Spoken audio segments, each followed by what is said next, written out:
bit late, but we were doing some formalities. Thank you all for joining, and welcome to or welcome back to CIGI, as the case might be. It's good to see so many of you here for this important and timely discussion. But before I get to that, let me, as usual, on behalf of my colleagues at CIGI, acknowledge that we live and work in the traditional territory of the neutral Anishinaabe and Haudenosaunee peoples. CIGI is situated on the Haldimand Tract, the land promised to the Six Nations that includes 10 kilometers on each side of the Grand River. To say that this evening's topic is timely and important is understating it, and we will dive into the various issues when Minister Gould takes the stage with my colleague Aaron Shull. Let me just make one or two observations in introducing our MP and Minister Bardish Jagger to the stage, which is that pendulum swing, right? And we've gone from seeing technologies as opening up societies and giving people more freedom to a sense that technologies might be actually closing our societies, in some ways bringing danger to the democracy and openness that we so value. And it's bringing that balance and exploring what role there is for public policy that animates us all this evening and more broadly. No one better to get us going on that than our friend and colleague and MP, Bardish Jagger. She needs, I know, no introduction to this group, and rather than give you the formal introduction, let me just say that she has a background, as we know, in science from the University of Waterloo. She is steeped in social and community issues in the region, steeped also in what drives this region so much, which is innovation and industry and new technology, and she's House Leader. And so that's a very potent combination of things to bring on a topic such as this. And so, Bardish, thank you for joining us as always, and welcome back.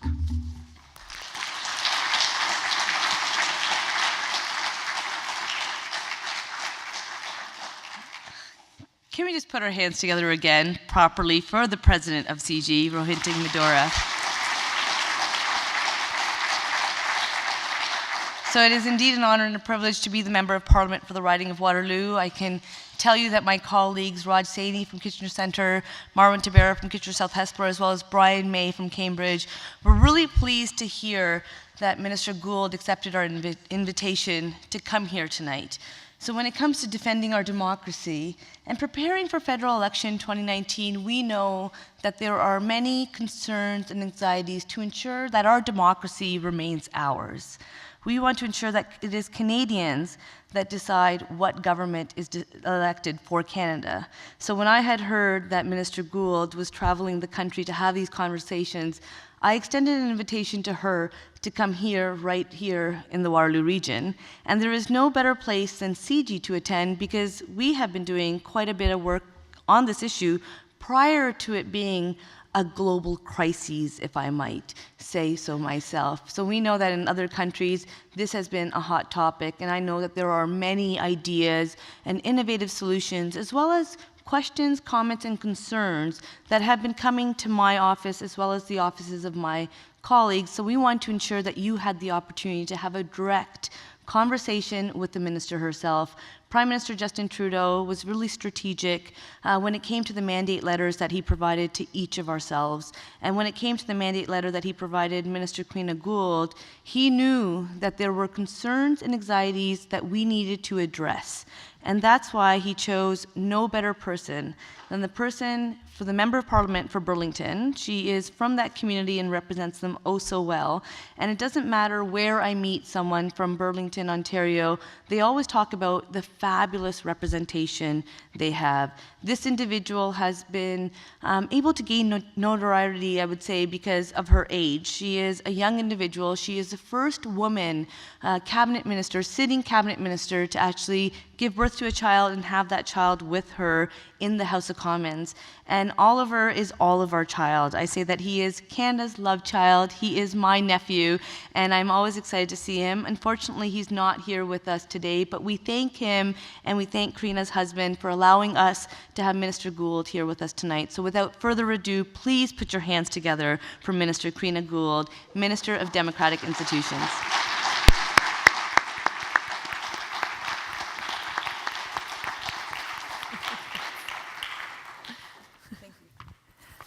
So thank you so much, Bardish, for that wonderful introduction. And I should say that Bardish, not only is she the government House Leader and the Member of Parliament for Waterloo, but she's also the #1 babysitter in the House of Commons. And Oliver has great affection for her. So it's really wonderful to be here. And you should note that when we were doing our 30-hour voting marathon, the sweatshirt that she was wearing was the Waterloo Airport. And it was great because, it's YK, yeah. And everyone on all sides of the house kept asking her, what does that mean? So, every 15 minutes or so, she got to talk about Waterloo in the House of Commons. So it was a great, great strategy on her part. I am so delighted to be here, and I want to start off by thanking CIGI for having me back. I was privileged to be here in August last summer talking about this very issue as we were working to build our plan to protect Canadian democracy. And we had an excellent roundtable with academics based here and across the region to talk about some of the intersections between technology and democracy and how we can really ensure that those values that we hold dear to ourselves are upheld regardless of what the technology is that's coming on the horizon. And what better place to do that than right here at CIGI, where you're thinking about these issues in such a deep way. So thank you so much to everyone for having me back here to talk about our plan moving forward, and then also to have a conversation about what we're doing and what some of the other challenges are that are on the horizon. So I'm really looking forward to the discussion that we're about to have. I guess let's start off, though, by framing the problem. When I got my mandate letter, it said, protect the federal election from foreign cyber interference. And that was in January of 2017. Does anyone remember what happened in November 2016? Yeah. So all of a sudden, something that had never been on our minds was very present. And our understanding, and my understanding of that issue, has changed dramatically over the past 2 years. And it's interesting because at the time that I got my mandate letter that I was appointed to this position, we were quite simply thinking about hack and leaks. We were thinking about the Clinton emails. We were thinking about the hack into the DNC in the United States. And that was kind of the extent of the issue as we understood it. And so my initial action was to work with the Communications and Security Establishment, our Signals Intelligence Agency, to ensure that we were providing advice and guidance to political parties on how best to protect themselves, because that was the target. The target was getting into political party systems. And I'm sure you recall just a couple months later, there was the French presidential election, and there were the Macron leaks. And something really interesting happened during the French presidential election in that France was prepared. And the French government, actually in the fall of 2016, started working with political parties to get them prepared for what this could look like. So we decided we would do the same thing in Canada. And then we started to dig a little bit more, and we started to uncover even more of what was going on with regards to foreign interference in elections. And we started to understand the problem a bit deeper in the role of social media and how digital communications were facilitating not only the communication between individuals for democratic purposes, but also in ways that were undermining democracy. And we started to understand that it was the very tools of democracy that were being used against democracy itself. And I'm sure you remember a couple months later, there was a referendum in the UK.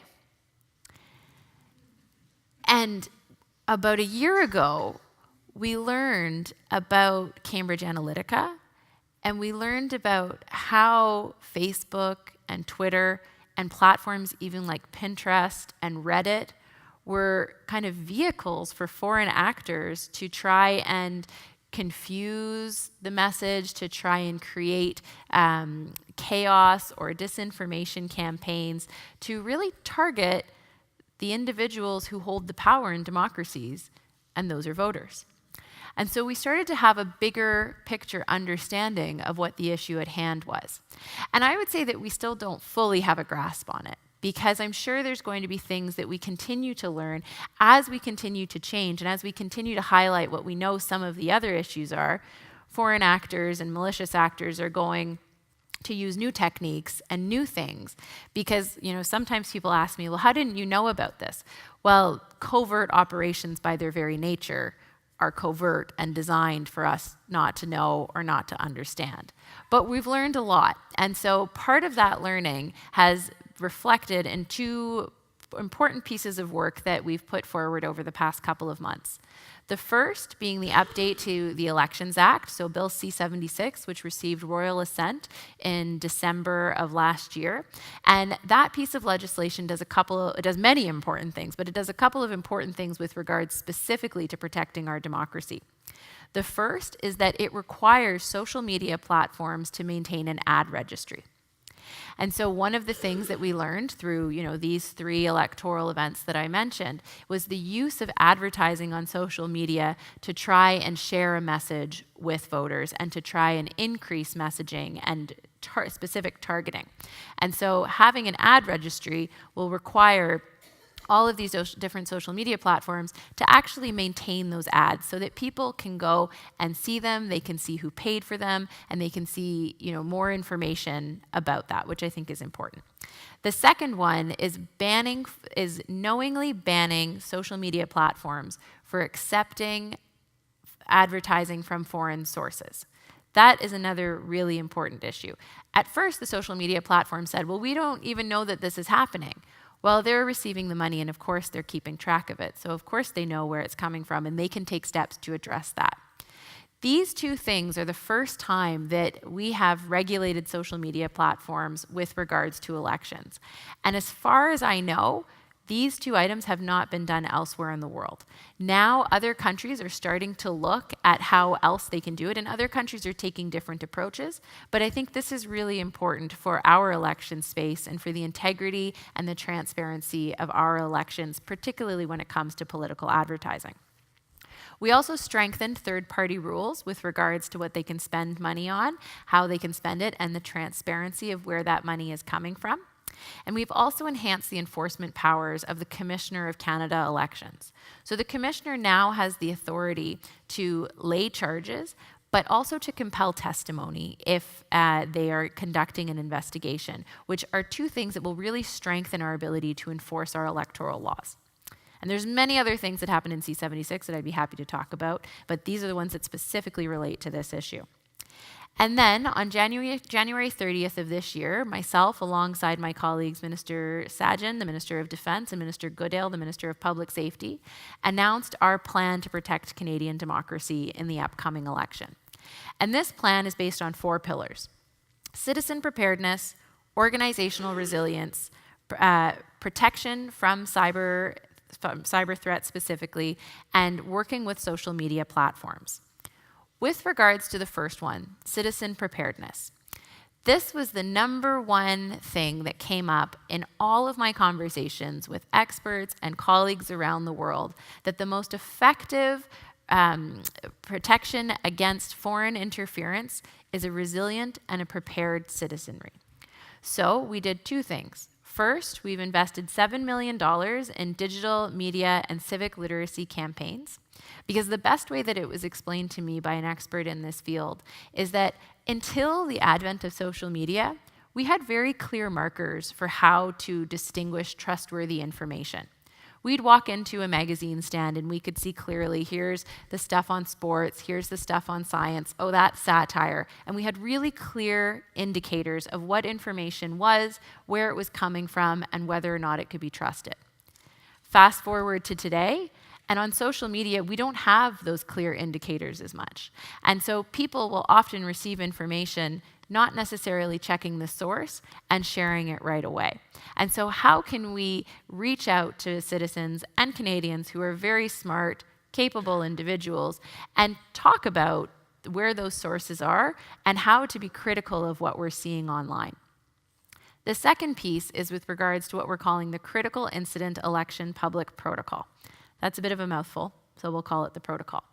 And basically what that is a clear mechanism to inform Canadians should something happen during the election that is so significant that it would compromise the ability to have a free and fair election.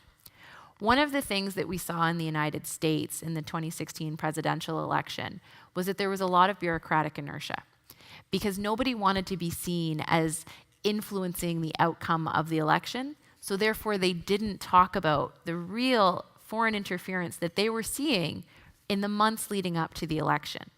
And we want to avoid that here in Canada. And so we drew on examples, for example, in France, where they have something called the Conseil d'État, which during the Macron leaks came out right away and said, don't report on this. This is a Russian hack. This is something that will compromise the election if we share it further. And so we haven't gone quite as far as what they did in France, but I think this is a really important process to have established internally within the government so that Canadians can trust both the message that is being shared and the messenger of where it's coming from.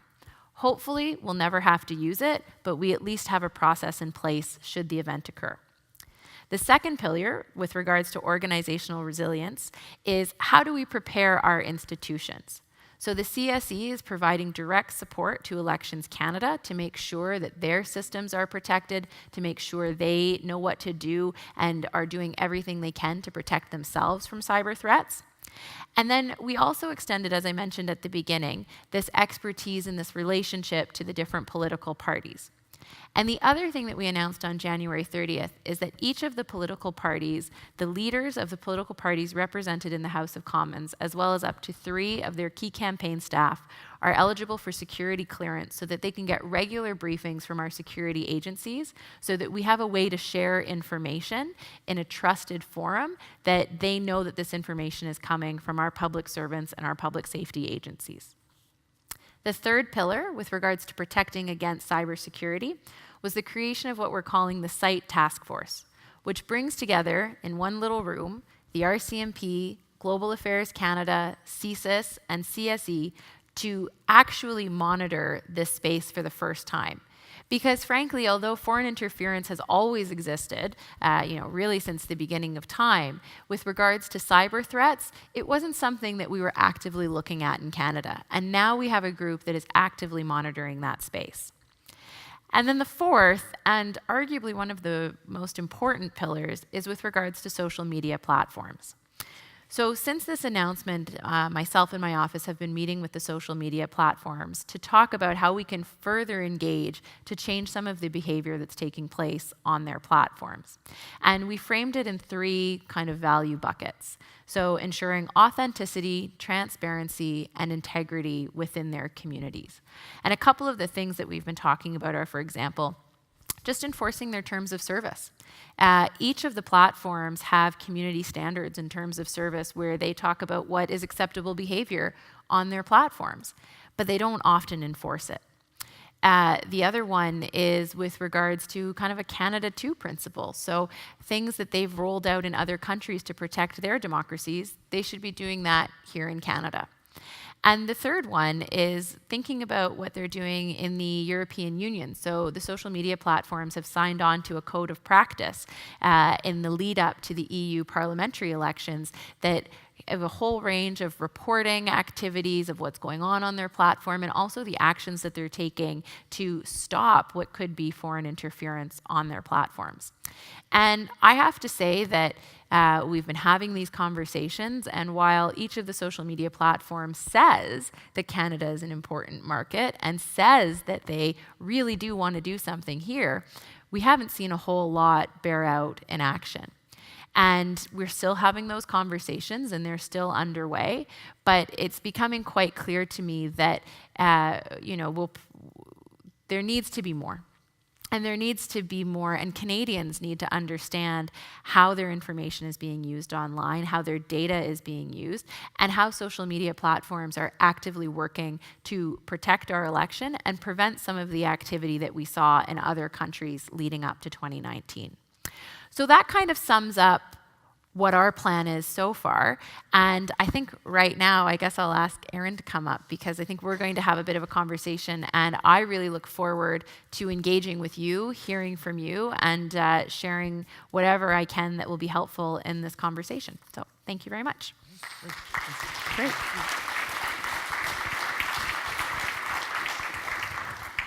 Well, thank you very much. I mean, this was an insightful set of remarks, and as Rohinton said, this is a really pressing public policy challenge, and one might even say it's generational in nature. And by that I mean this is the first time where we've ever had to wrestle with this type of stuff before.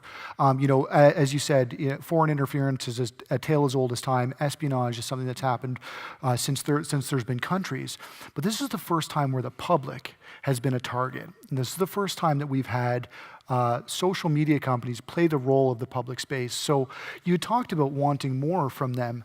What should we expect of these companies, given how important they are, not only in our daily lives, but in our democratic processes? Well, so it's a really good question, and I think one that democratic countries around the world are wrestling with, because I think we all recognize that in so many ways social media has been a real democratizing factor, right? I mean, it's amazing that, I can communicate with essentially anyone in the world at any given time. That's fantastic, and we want that communication to carry on. But at the same time, we're seeing a lot of manipulation of the platforms. We're seeing how, they subvert democracy, and actually, in many ways, how, people going on and seeing a lot of the negativity is actually turning people off of democracy as well. And in some instances, making people feel powerless, when in fact it should be the opposite. And so how do social media platforms start to recognize that they too have a responsibility in their actions and in how their spaces are used?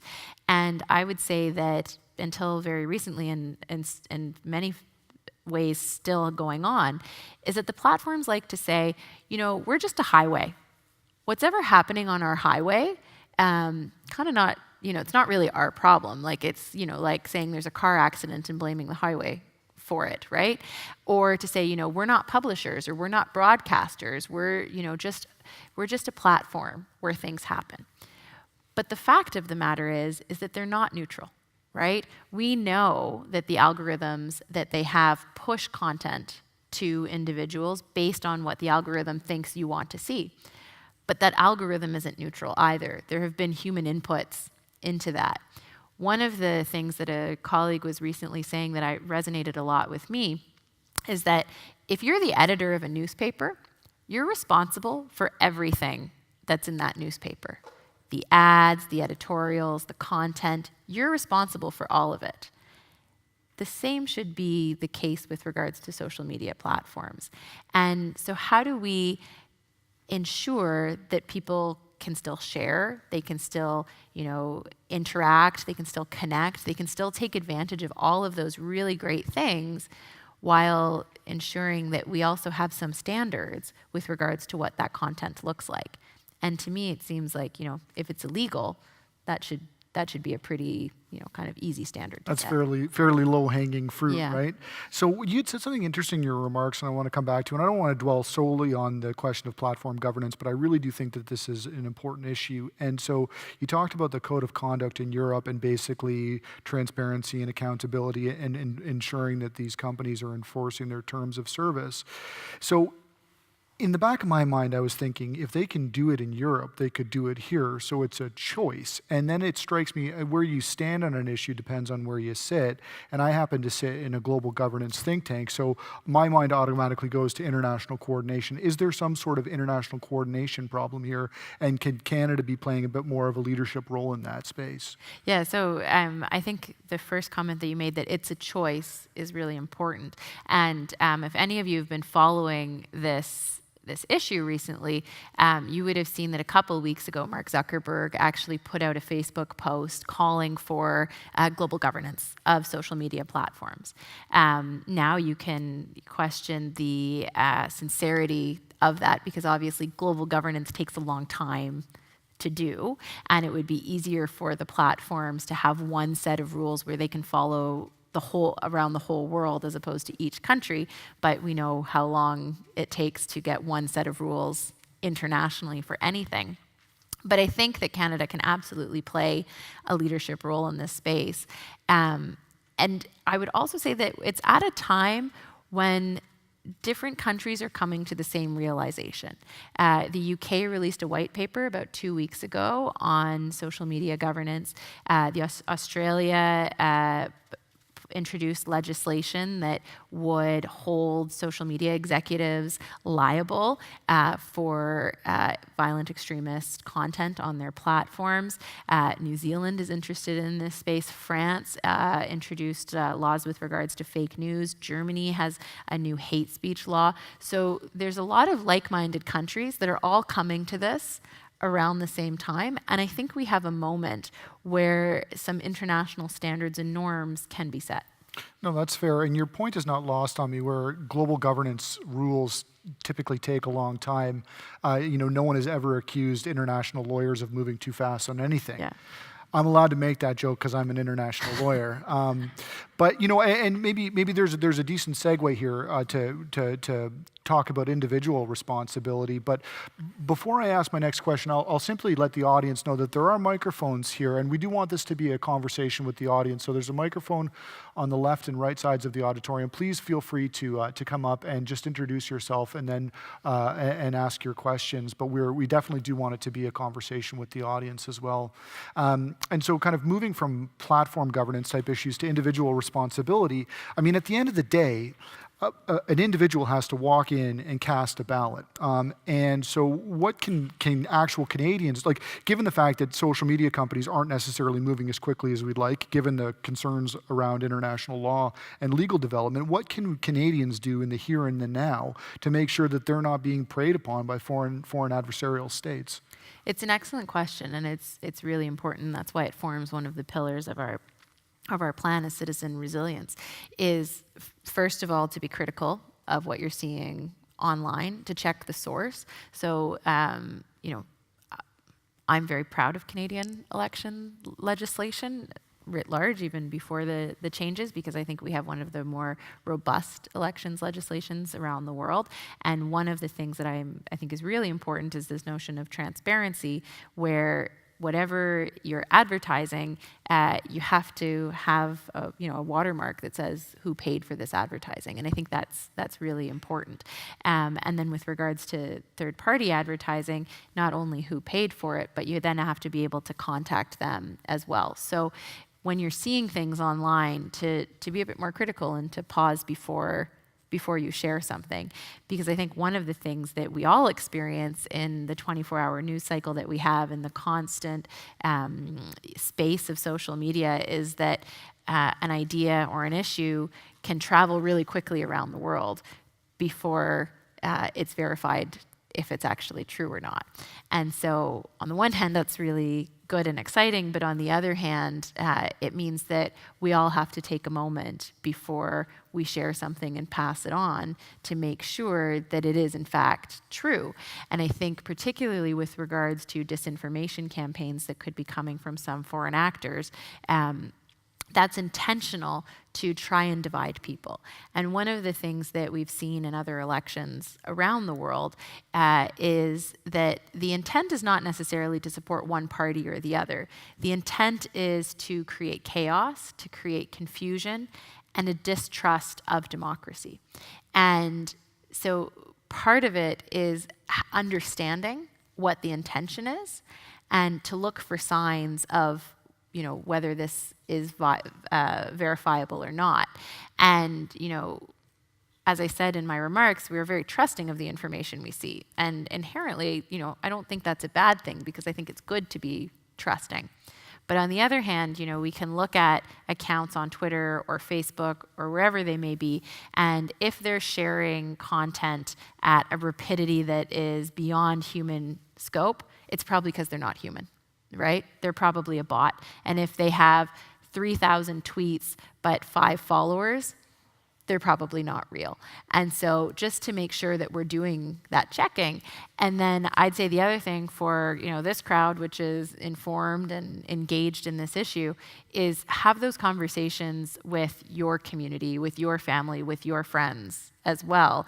Because at the end of the day, so long as the actual ballots aren't stuffed and the results aren't hacked, that's the outcome of the election. And that's what Canadians decided. So how can we ensure that Canadians have the tools and the resources to make decisions, informed decisions on accurate information? No, that's I think a really, really astute way of putting it, and so almost like a trust but verify type of assessment. And to be fair, and this is a little bit embarrassing, but on April Fools, there was a tweet that went around about the headquarters of the United Nations moving to Toronto, and I was briefly elated for a mere moment. And that share button is so close. And so what you're saying is maybe take a minute. Yeah. Before you share it. Now, that actually leads into another thing that I've been thinking about, is this idea of deep fakes. Does everyone here know what a deep fake is? And does anyone not know what a deep fake is? Okay. Do you want to talk about what a deep fake is? You're welcome to talk about what a deep fake is. So basically, imagine for a moment. I don't want to be held responsible for. Yeah. So, well, imagine for a moment. There was a video of President Obama, and the content of which I can't remember. Suppose President Obama was condoning the smoking of cigarettes and encouraging the nation's youth to go out right away and pick up a pack of cigarettes. Obviously, you know that that's not something that President Obama would ever say, but it looked so real. It mimicked his mannerisms, it mimicked his voice, it mimicked his tone. The only thing that was off was the content. Mm-hmm. And it was done by, it was a computer-generated image based on an individual who was effectively hooked up to a graphics program on a computer. And fast forward, layer on artificial intelligence, and the problem is going to get so much worse. So what we're looking at right now with Russian bots and fake Twitter accounts is like the tip of the iceberg. Yeah. This is going to get a lot worse before it gets better. So have you given any thought to how we wrap this around with next-gen technologies? Yeah, so I mean, deep fakes was something that I thought a lot about. I never thought I'd be thinking about deep fakes when we updated our elections legislation. And one of the updates in C-76 is with regards to impersonation. And so we hived off if it's for satirical or parody, but it has to be very clearly labeled that this is a satire or parody. You can't, and that's not just with regards to deep fakes, but anything, a Twitter account, an article, you can't say, oh, it was for satire, therefore people have to know that it's for satire. But so with regards to impersonation, that is a new offense and an enforceable one. It's hard to tell, though, sometimes, and that's part of the challenge. And so that's where I also go back to the fact that for any advertising, there has to be that watermark saying authorized by the official agent of Karina Gould, Burgess Jagger, whoever the case may be, or the third party. And you have to be able to go back and find it. And the Commissioner of Canada Elections is tooling up right now to make sure that he has the expertise to be able to look into some of these things. But I think that deep fakes are quite worrisome, to be honest, because up until now, at least with regards to video, you could have been fairly confident that that was probably right, what you were seeing. And now you have to question that as well. And so sometimes I think that the best thing to do is to think to yourself, if this seems odd, it might just be odd and it might not be true, right? But at the same time, it's hard to know exactly. And I always think about like what led to this technology, and I think it's, they wanted to have like David Attenborough be able to like narrate your wedding video, right? Which like seems super cool, except that now you can do it with anyone, take their voice, take their image without their permission, and be able to manipulate it, which is particularly concerning. We have a question over here. I'll just ask you to introduce yourself, and please feel free to ask your question. Oh, okay. Hi, I'm Erin. So it's not specifically about the Canadian election, but more about keeping Canadians informed in terms of the cybersphere and the types of things that are happening there. Could you talk a little bit more about the conversations that are happening regarding the proposed changes to Bill C-59, empowering our Signals Intelligence Agency to do offensive cyber attacks? I know there are prohibitions within that bill saying we can't do any, pervert the course of justice and democracy and those things, but can you talk about that idea of having trust and what that means when we ourselves are concerned about our own elections, and yet you've seen a lot of Western countries kind of put our democracies ahead of others when it comes to these types of things? Thanks. Yeah, absolutely. Great question. So I will start with a caveat in saying that I'm not intimately familiar with C-59 because that's more Minister Goodale, but I do have an overarching understanding of it. And part of what we tried to do was to create both citizen and parliamentary oversight with regards to our cyber capabilities to reinforce that trust. So one of the first things that we did was create the National Committee for National Intelligence and Security Committee of Parliamentarians that has parliamentarians from all of the different political parties. And it's not just limited to cyber, it's intelligence writ large. We didn't have this before. And so we actually have a mechanism now for parliamentarians to do really deep dives into the intelligence world and what we're doing with those capabilities and the information that is collected for them to do that oversight, which is important. And then we've also created kind of a super structure for citizen oversight that also has line of sight into all of those activities as well, because C-59 is really important for us to be able to keep up with what's going on in the cyberspace internationally and to make sure that Canada doesn't fall behind and that we can protect Canada as a whole. But we also recognize that we need to have those oversight mechanisms to give people the confidence that that is being done in a way that aligns with our values here in Canada. And it's a fair question. So for those of you in the audience that don't know, C-59 is a major piece of legislation. It does a lot of different things that the minister has identified with respect to review and oversight of intelligence agencies. The question was about offensive cyber capability, and so maybe we'll turn the question around and suppose that there's a Russian server farm and you have credible intelligence to say that they're purposefully trying to influence the Canadian election. What are your options? Well, the difficulty, of course, is that the world is a rough place. And so all that law has done is authorized our cryptographic agency, the CSE, to go out and purposefully attack that server farm to knock it offline. And it's a shame that we have to do that, but that's the reality that we're dealing with. And I think that, it's difficult. And all of these questions are tricky. Right? And I think that one of the things I wanted to say about deepfakes is that it should spur a conversation about ethics and AI as well, and what some of the things we're comfortable with here in Canada. And that goes to cyber as well. The capabilities and the activities that are going on online, we have to, as a government of Canada, our number one responsibility is to protect Canadians and protect Canada. And so we need to make sure that we are not in a vulnerable position with regards to adversaries that would seek to undermine our country. But then again, we also need to make sure that we're doing it in a way that aligns with who we are as Canadians, and that's the balance that we've tried to strike. So. Please, we have another question. Hi, my name is Bob. You've been talking largely about foreign interference in elections, but I'm concerned about domestic interference as well. And particularly, I'm thinking of electronic voting. Now, I know we don't elect officials with electronic voting, but parties do.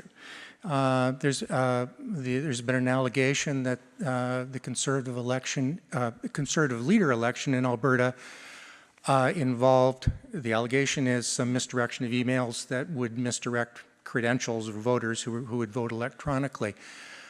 Because the federal parties elect their leaders electronically as well, are there rules in place or are there regulations that are being improved to ensure this sort of thing doesn't happen? It's a really good question, and I thank you for that. So with regards to what happens in provinces, the federal elections law only covers federal elections. Each province has their own electoral body that will decide how they govern themselves. With regards to how parties run their internal operations, we have tended in Canada to leave that to the parties, although we do have rules in place for nominations and leadership contestants with regards to financing and disclosure requirements for that. And we brought leadership financing under the Elections Act with the update to the Elections Act this time around. With regards to how they vote internally, that's not something that we've done yet. But we did introduce a provision in C-76 that would make it illegal. We called it the malicious use of a computer, which sounds like a bit archaic, actually, in this context, but it's an existing criminal code provision that would allow us to extend any cyber interference to elections activities writ large, and that would be something that if there was a concern that they could bring to the Commissioner of Canada Elections, and he would have the tools now to be able to investigate it. But we don't prescribe specifically how parties run their leadership or nomination contests. But there would be a link that could be used if someone wanted to challenge that. Yeah, and you'd indicated that as part of your institutional preparedness in C-76 that CSE is working with political parties, and that's what you want in a situation like this when you're dealing with foreign adversaries. So the cyber lingo is what they call active persistent threats. What that means is a government is on the other side. And that's really, really troublesome because if someone goes to work and they swipe in with a military badge and they want to get into a civilian system, guess what? They're going to get into that system. I mean, the biggest companies in the world have been penetrated by foreign adversaries because the entire resources of a state apparatus are directed at that one goal. And so what we've done is allowed CSE, which is our national agency responsible for cybersecurity and protecting government networks, to work with political parties, because at the end of the day, this is not a hacker in their basement, it's a government that you're dealing with. And so that actually kind of brings me to a question that I wanted to ask about is, if we're talking about foreign adversaries, we've talked about individual responsibility. We've talked about the role of platforms. What about punishing the foreign adversaries? Is there any thought going on around that? Sure, and it's a very complicated issue because it necessarily brings diplomacy, trade relationships, a whole bunch of things into question. I will note, though, that you may recall, I want to say about a year and a half ago, there was a story that was being sent around that Chrystia Freeland, our Minister of Foreign Affairs, that her grandfather was a Nazi, right?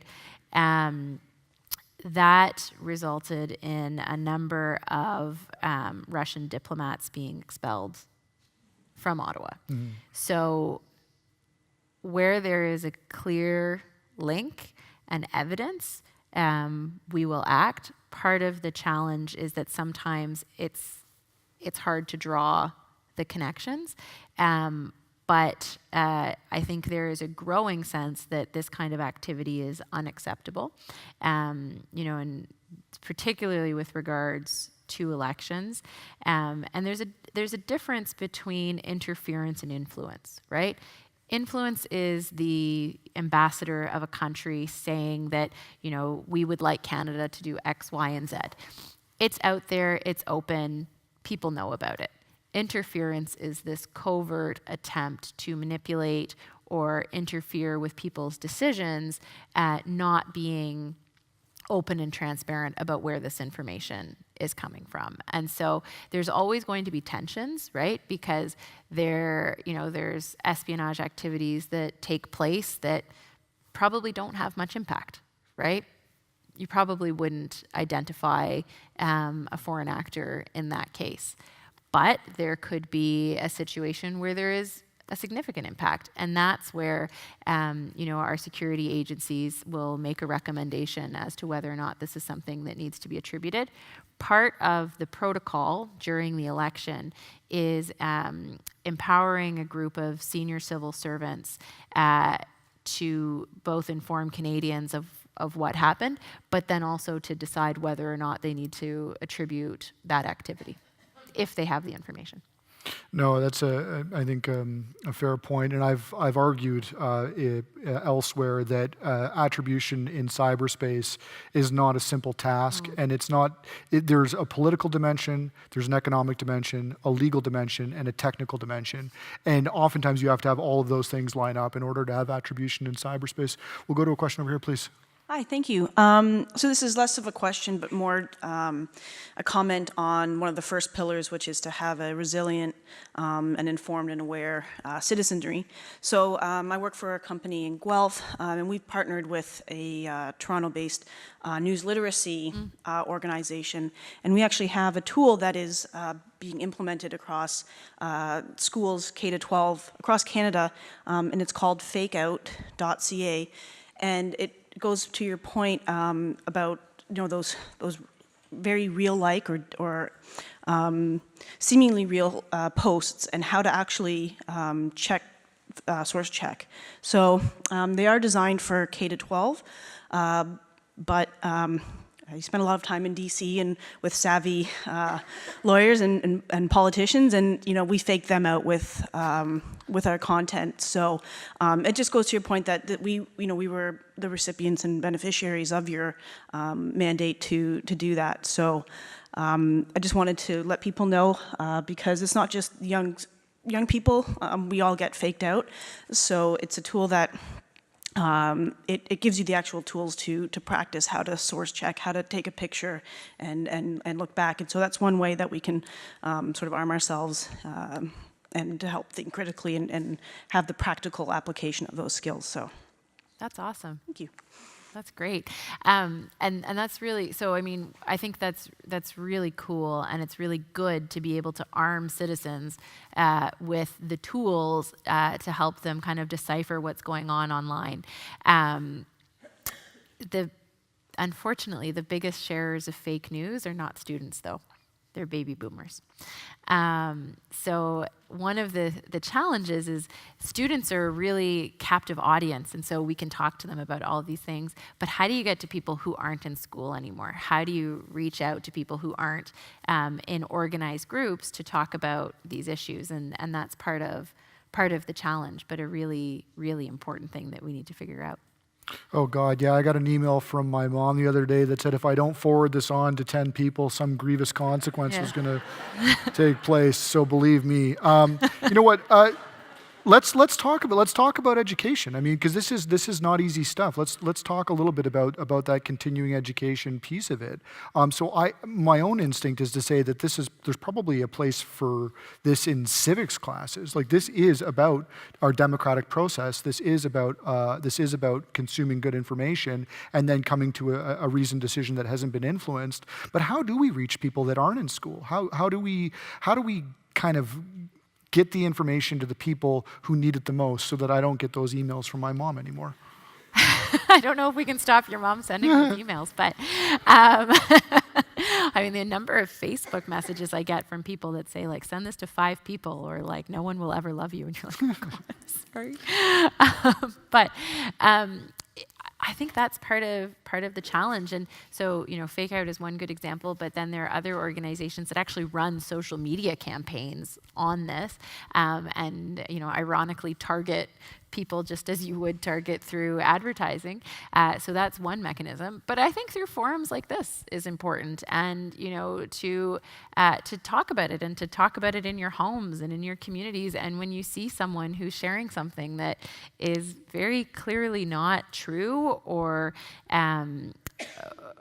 is questionable, to have a conversation about it and to talk about what that means. I mean, one of the things that I've thought about a lot is that, when I took on this position, which was only less than 2.5 years ago, we tended to think that what happened online didn't happen offline, right? Whatever, it was like, oh, well, that's happening on Facebook, or that's happening on the internet. It's not connected to the offline world. But I would say that distinction has not only blurred, but it's evaporated. Like, our lives are not disconnected from what we do online. When I was growing up and we'd go on a Yahoo chat room, I think you could say, like, a lot of that stuff was just happening in the Yahoo chat room. But now, like Facebook, Google, Twitter, YouTube, Instagram, our lives are completely enmeshed with that. And so I think part of it is, A, recognizing that we spend a lot of our times and manage our lives through these platforms. And then B, having a conversation about what that means, and what the impacts of that are. Oftentimes when I talk with students, high school students, they know they're sharing something fake, but they do it because they think it's funny. They don't do it because they think it's real. And so how do we have a conversation about what that means, right? And how do we have a conversation about how we consume information, particularly as the information media landscape is changing? And so I think this is really important for our democracy, actually. And the other side of that is how, it influences us and impacts us as engaged citizens. I think we have a tremendous opportunity to talk about these things right now, and I think we've been given this opportunity to have a serious reflection about how we engage as citizens. We have a question over here, but before I go to this question, I wanted to ask one that kind of comes right on the heels of that. And it strikes me like we need to examine the role of social media companies and data in our lives as a starting point. And for me, the starting point is the fact that we've built a system of rules based on a lie. And by that I mean this: terms of service. So who here has read a terms of service all the way to the bottom? Wow. 1, 2, I see a couple of, I see some, Terry, okay. So some people have. But is that because you study it? Who has clicked I accept without reading the terms of service? Okay, and there's a reason for that. There was an article that came out that estimated that it would take you 71 days to read and understand all the terms of service that you've agreed to this year. But we build our system based on consent. So the reality is the social media companies, Twitter and Facebook, functioned as designed in the 2016 election. That's the way they were supposed to work. Micro-targeted advertising based on your attributes that were designed based on the data that was provided, based on the consent that you gave. They worked as they were designed. But as you've seen from my very scientific poll here, that consent is not real. It's a myth, it's a lie. So should we be having a much deeper conversation about how we choose to govern data and ourselves? Absolutely. Yeah, hands down. And I think part of what the world is waking up to, and there will be a lot of academics and activists who've said, like, we've been talking about this for a long time, but as citizen consumers, we have been kind of swept up in the convenience of it.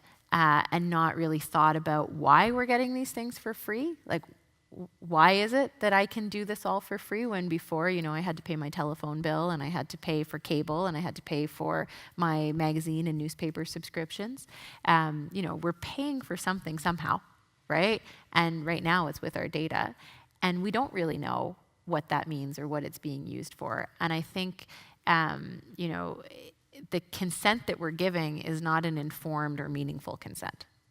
And I think that's part of the challenge. And I think that hopefully this conversation about protecting our democracy and protecting our elections actually spurs a deeper conversation about what these tech giants are doing with this information and how they're using it. And I think, there's a lot of stuff that, different academics and reporters and activists are talking about right now that is getting more into the mainstream conversation, but hasn't quite made it down to everyone yet. And I think that that's something that we should all be talking about, because, it's one thing for me to consent for you to use my data we're all giving data right now. Just the fact that our phones are in our pockets, like we're sharing information with Google and whoever else is tracking us.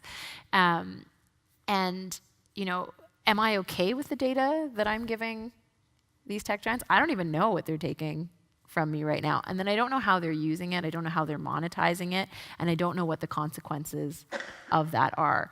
And so I think that we absolutely need to have a much more robust conversation on this issue. Yeah, no, it's the dreaded I accept. And there's just one anecdotal, we'll come to that question in 1 second. One anecdotal story. There's a company in San Francisco that owns thousands and thousands of souls. And you would say, well, how is it possible for a company to own souls? 1 year, again, for April Fool's Day, what they did is they stuck in their terms of service that if you click I accept, then they would forever and forthrightly own your immortal soul. So now they don't know what to do with all these souls that they have. Sorry, over here, please. My name's Tamara Lawrence. I'm a PhD candidate here at the Balsillie School. I'm wondering why Elections Canada, a nonpartisan body, isn't the lead agency on this new plan to protect democracy. And I'm also wondering if Canada is going to be following these principles in its interactions with other countries, because I'm very concerned that Canada is partnering with the US and the Lima Group on undermining the democracy of Venezuela. At the time that Bill C-76 is passed and these measures are announced, Canada is interfering in the sovereign democracy of Venezuela in violation of international law. And then finally, I note that this year is the 15th anniversary that Canada partnered with the United States again and France through the Ottawa Initiative in orchestrating a coup against the democratically elected government of Jean-Bertrand Aristide in Haiti, the poorest country in the Western Hemisphere. And Haiti is still reeling from Canada's interference in its election, in its democracy. So I would appreciate your comments. Thank you. Sure. So there's a 3-for-1 there. The one that actually one of the questions I wanted to talk about was the role of Elections Canada in the kind of protecting democracy plan, and then there's the Haiti and Venezuela bit that you may wish to address or. Yeah, absolutely. I'll start with Elections Canada. So obviously this was something that was talked about long and hard, and the Elections Canada actually put out a statement in response to that question because a number of parliamentarians raised it, and Elections Canada's position, which is one that we respect, is that they will be tasked with administering the election. That is their job, to make sure that the election is carried out. It's not to determine whether there's been interference in the election. That is the job of our public safety and security agencies. And so, of course, Elections Canada has been very much part of the conversations to ensure that we're respecting the roles. But the role of Elections Canada is to administer the election, and they will be very busy doing that at the time.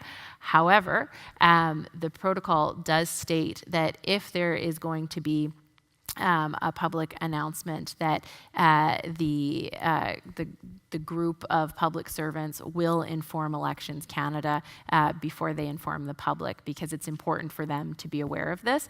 But we have to be very respectful of the actual mandate of Elections Canada, and also acknowledge that Elections Canada is not a government agency. It's actually an agency of Parliament, and that's separate from the Government of Canada. So we've been very mindful and thoughtful in the development of this to ensure that we're respecting the mandates and the roles of each of these groups. I'll comment on Venezuela. Part of what was not reported very often in the situation in Venezuela is that our position is actually in support of the Venezuelan constitution, which states that if the election is in question, the president of I believe it's the Congress, is then recognized as the interim president of the Republic. And so that's why the government of Canada supported Juan Guaido following the very questionable presidential elections in Venezuela. If you've been following what's going on in Venezuela, it's an absolute human travesty. There is a humanitarian crisis going on. Under the presidency of Nicolas Maduro, people are going hungry, they don't have access to medicines, they're refusing humanitarian assistance. Canada has been leading the Lima Group over the past year under Minister Freeland's leadership to try and bring international assistance and attention to the people of Venezuela. It is really an absolutely horrific state of affairs right now, and we do feel an obligation to be able to assist the people of Venezuela. We have another question over here, please. Hi, my name is Allison. I'm also a student here at the Balsillie School. And my question is in regards to accountability and regulation, and that I'm becoming concerned that it seems to be increasingly that governments are assigning the role of the regulator in regards to free speech to private industry. So for example, to say that extreme forms of hate speech should not be allowed on social platforms, just something I would completely agree with.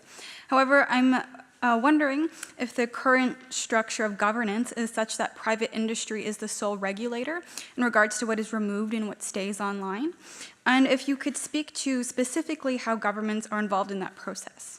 Yeah, absolutely. So, I mean, I think we're in line in our thinking, and I would say that, social media in particular was very sexy for a number of years. And, we kind of all caught on to this idea that they could self-regulate and that they could manage their communities.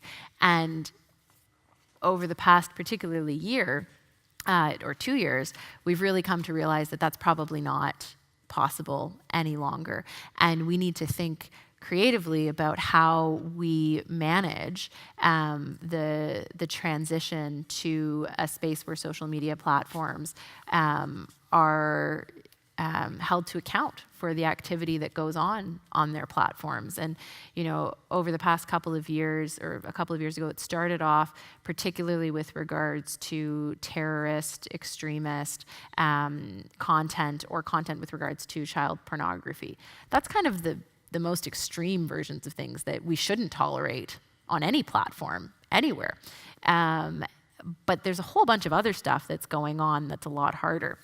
One of the things that made it more challenging is that the previous government got rid of Section 13 of the Canada Human Rights Act, which was with regards to hate speech. And so previously, groups would kind of contact social media platforms if they saw something that they thought was hateful or could lead to a violent attack. And the platforms were quite responsive in removing it at that time, because although the platforms say that they cannot be regulated, they actually don't want to break the law. And so if you have the laws in place, they will live by them. So, for example, the German hate speech laws, Facebook has more content moderators in Germany than they have anywhere else in the whole world, because they could be fined, I think it's up to $50 million if they don't remove content within 24 hours. So they will respond, particularly if they're breaking a law or if there are heavy fines to go after it. And those are all things that, we are taking into consideration as we think about how we would move forward. The challenge, again, is, there are already regimes in place with regards to broadcasting, with regards to advertising, with regards to news that we accept, and there are standards that we say, this is something that you can put on TV, this is something you can't put on TV, this is something that you can publish in a newspaper, this is something you can't publish in a newspaper. We have, until recently, accepted from social media that they are different. And I think we're now coming to the realization that they are much more the same than they are different. But we have to think thoughtfully about how we would create a regime that would be technology agnostic. Because what we don't want is to create a regime that's looking in the rearview mirror and missing what's ahead of us on the highway. like deep fakes. No, and it's fair. Like we've regulated speech forever. Like the oft-quoted example in law school textbooks is you can't walk into a building and yell fire, right? We've always regulated speech, but what's different this time around is that the fundamental role that technology is playing in our life, and that blurring between the public square and the private space. But no, that was a good question and a difficult one. And I think that's really important because what you post on social media is so public to everyone. But sometimes you think you're just talking to your friends, right? Or, this question of like messaging versus public post. Like there's a whole bunch of things that are different, but are the same as well. And so how do we manage that? Like it's different for me to write you a letter and send it to you and share some things that maybe, are not acceptable, but it's different for me to stand on a street corner and say it, right? And that's kind of this challenge that we have with the platforms. Please. I'm just going to ask a quick question, because I was, not to date myself, born and raised in a time where the internet did not exist, social media did not exist. And I think as we are trying to find out a way to perhaps moderate or sort out what's real information or not real information, what I want to hear and what I hear from constituents often is, can we have confidence in our democratic institutions? When it comes to the way we vote in Canada, which is still a paper ballot, do we need to be concerned, or are there measures in place to ensure that the outcome will be determined by Canadian citizens, whether it be in a riding or a province or a country? I know comments have been made in regards to leadership races, and political parties have chosen different ways to vote within their own entities. But when it comes to a country where we're still using the paper ballot in the 21st century, can we have confidence that the outcome will be credible to what people ask for? Yeah, excellent question. So I often get razzed as the youngest member of parliament who is against online voting. But it's because we have a really good system of paper ballots. And actually, I have a lot more confidence in the outcome of the election in paper ballots than I would online. And talking with a number of counterparts around the world, the Netherlands, for example, went back to paper balloting because they didn't have the confidence that online voting would result in the confidence of the outcome of the election. And for me, democracy is based on two things. It's based on the trust in the process and trust in the outcome. And those are the two things that we should always be fighting for and working to protect. And I think with regards to paper ballots, we can have confidence. And I would also say that we have Elections Canada, which, in my humble opinion, take it for what it is the premier elections agency around the world, and administer our elections very, very well, and we can be very confident in their ability to do that. The other thing that I would say is that there'll be the domestic shenanigans that we have come to know too well and not too far from this area. Robocalls was a thing, but in this updated Elections Act, we have empowered the Commissioner of Canada Elections to go further in their investigation and go further in their ability to enforce what are very robust laws. And I think that's really, really important. So, making it harder for any actor, domestic or foreign, to do things that would not uphold the integrity of the election is another important thing that we did. Plus, not even the Russians have figured out how to hack a piece of paper. So, well, our last question will go to my colleague, Stephanie McClellan, who's actually a cybersecurity expert. Please, Stephanie. Hi there. This actually segues quite well, because that was going to be my question, is to what extent is the new protocol going to be looking at domestic versus foreign? Because one of the biggest problems right now is groups that are organizing to try and spread misinformation, and they're not necessarily state actors, but they could just be people who are ideological or strongly pushing one side or the other, or just trying to mess things up? That's a great question. So the protocol is strictly with regards to foreign interference. There are some occasions where the cybersecurity agencies may not have clear line of sight as to whether it is foreign or domestic, but they may have an inkling that it is foreign. There could also be cases where a foreign actor is using a domestic actor to get their message across.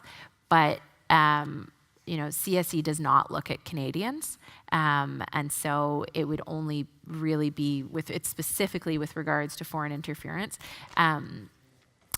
Domestic actors are already governed by the Elections Act, and if there is suspicion that they are doing things that are illegal, please report it to the Commissioner of Canada Elections. But at the same time, there's a difference between mis and disinformation. Misinformation is me believing something and telling you what I think it is, but it's wrong. Right? Disinformation is a concerted attempt to try and obfuscate the truth and to try and confuse you. Disinformation could be sending out information through a coordinated campaign to tell you that your polling station has moved and to try and interfere with your ability to vote. That is illegal. And we now have the tools in place to enforce that in a way that I think will give people confidence. But we also have to recognize that one of the trickiest parts about cybersecurity in our elections is that often foreign adversaries use legitimate domestic issues to try and foster division. And there are, a lot of issues in Canada that are polarizing, that are divisive, that people are on different sides of the spectrum for, but they have a legitimate right to voice their opinion and to share information on that, and we don't want to discourage or not allow them to do that, but also have to recognize that that's exactly what foreign adversaries are looking for to try and amplify those divisions. And so it's a really tricky issue, and one that we have to walk very carefully, and one which is it's unfortunate that our foreign adversaries have tapped into it, because it could be quite effective, as we have seen. Thank you. I've got one last question, because we are running out of time, but this has been a fascinating conversation. Before I ask it, I'll just let the audience know about two upcoming events that we have. On Tuesday, April 30th, we're actually going to be filming a movie, or screening a movie in this auditorium called Netizens. And actually, it's apropos to our conversation, because it delves into the lives of three women whose lives have been transformed by online harassment. So that would kind of segue into this idea of content regulation on the internet, and that'll be followed up by a panel of local experts here that are going to discuss some of those issues. And then on the 14th, which is another Tuesday, we'll have Evan Burfield here. We're going to partner with the U.S. Consulate to talk about the startup culture and innovation in healthcare, infrastructure, education. So my last question, it's a bit of a tough one, and it's open-ended, and it's quite purposefully so. When I think about the content of our conversation tonight and all the things we've touched on, it really strikes me like what we're dealing with is the governance of technology. At a fundamental level, at how we as a society, as a people, as a nation, as a country, as individuals interact with technology. But I almost feel like it's happening to us. It's happening so quickly that I wonder this out loud. How can we purposefully build the society we want with the fundamentally increasing pace of technological change? It's a nice light question to end the night. It's a really great question, and I will start by answering it with an experience that I had here at CIGI. I mentioned at the outset that I had a roundtable on technology and democracy. Well, you guys hosted it, actually, and I was invited to it. And we were having a really engaging conversation, and at one point, this guy just walked in and sat down. I don't think he was invited. He just happened to be roaming the halls, and he sat down. And at the end, he came up to me and he said, "I'm so glad I walked into this room." And I was like, "That's great. Who are you? What do you do?" And he said, "I work in AI, and I have not once stopped to think about the ethics of what I'm doing. And the reason is because I'm trying to be faster, I'm trying to be more efficient, I'm trying to innovate, I'm trying to be one step ahead of everyone else. But I've never thought about the implications before." And that conversation has stuck with me the whole time, because I think that we have limitless possibility when it comes to technology. But we have to make some decisions at some point as a society about what the things are that we're going to accept and not accept.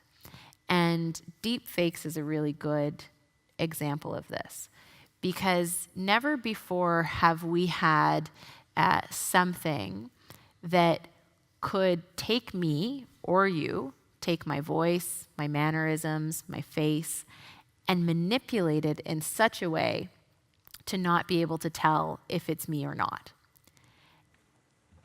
And that's concerning. And we have to decide if that's something that we accept or don't accept.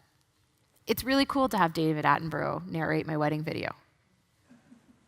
But what does that mean with regards to how we trust information and how we make informed choices? And so I think we're at this moment where we have to make some of those decisions. And I think that now is the moment, because technology is only going to accelerate, and we have to set those parameters before it sets them for us. And it is fundamentally going to change how we as a society operate. So I'm fundamentally a very optimistic person, and I think we can do it. And I think we've actually decided what a lot of those standards are. As I mentioned before, we're okay with this on TV and not okay with this on TV. So I don't think that it has to be totally out of this world. We just have to make some decisions about what that governance will look like, and how it won't be